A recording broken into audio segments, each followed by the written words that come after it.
On a recent LinkedIn poll, I asked sales leaders and business leaders, what is the number one concern that they have in regards to hiring? The thing is that nobody really thinks about hiring until they've lost people or their top performer walks out the door, and then they're trying to scramble and get someone in. So I think this is the other thing that I would say to people is to have a constant pipeline of people that you could possibly hire if your top performer walks out the door. And so having, just like you would with your salespeople, and you want them to have a full pipeline, you want to make sure that as managers and hiring managers and sales leaders and HR, that you have a pipeline of potential sales hires that you can bring in at any moment and any point. And a lot of them think, well, I'm not hiring right now. I shouldn't be going out and trying to advertise. You absolutely should, because if you're able to take your bottom 20% of performers and replace them on regular intervals, that's going to then up level the rest of your team, because they know that they're only going to want top performers that are going to be part of your team. And that's what creates a culture of excellence, or at least in part. And there's 3 mistakes that I see most business leaders and sales leaders make when they're trying to attract talent. Number 1 is that they don't have a specific profile. They're using a generic profile of what a sales executive should be. Go on LinkedIn, for example, and look up sales executive.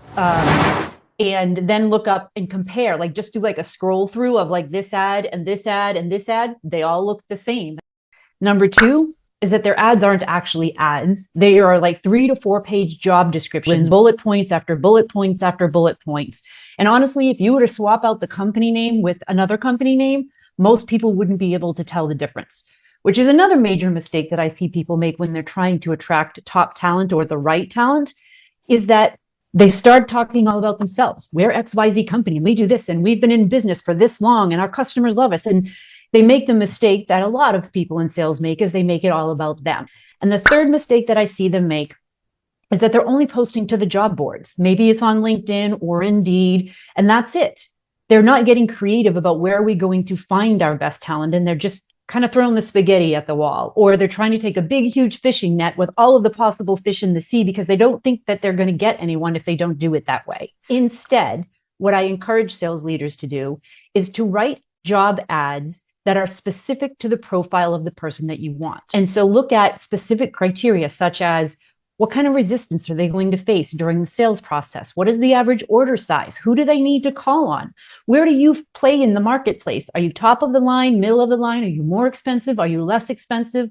Because those criteria are going to help you to identify what the right talent is, because you're identifying what does it take to be successful in that particular role. And then use that criteria to then write your ad, which shouldn't be any more than 5 to 10 sentences. And it's an ad. So it should be something that a salesperson can read and say, oh, that describes me, not you and the company. And the last thing that I would suggest is that when you're trying to find the right talent, A/B test your ads. Go on LinkedIn and write your ad out, and then try a different ad in a couple of weeks based on the candidates that you're getting in. Go to the places where you think that your best candidates are going to be. For example, once upon a time, I was working with a company that did processing for restaurants. And they were trying to find top salespeople for that. And they were posting on the job boards, but they weren't getting the right talent in. So I encouraged them, go to your favorite restaurants and start poaching the waiters and waitresses who are working at the restaurants, who understand the industry, but they also have some selling skills because they've been working in the restaurants themselves. So get creative about where you're going to that. Go to, yes, job fairs and college fairs, but then also go to networking events for the profession that you're trying to get into, that you're trying to attract talent from. So those are my 3 do's and 3 don'ts for sales hiring and trying to find the right talent. Because if you can find the right talent, that's just the first step. Then how you're walking them through the hiring process. Does your hiring process differentiate you, or is it something that people are just putting up with because they want to try and see if they're going to be a fit for the role?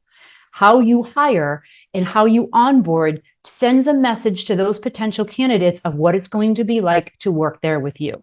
All right, there's one other pet peeve that I have when people are trying to hire is in the interviews, they will typically say, we have all of these systems and processes worked out. We're going to walk you through it in a detailed onboarding program.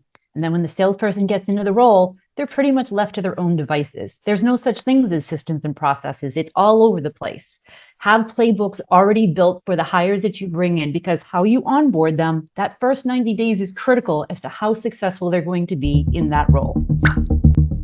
Biggest pet peeve is how long it takes a sales candidate to go through the process. if they're truly a top candidate, they're not going to wait 2 weeks to get an answer. They're going to take the job that gets them through quickly, and that they have a systemized and standardized process to do so, which helps to reduce biases. But biases are another soapbox that I can get on that maybe we'll have to talk about next time.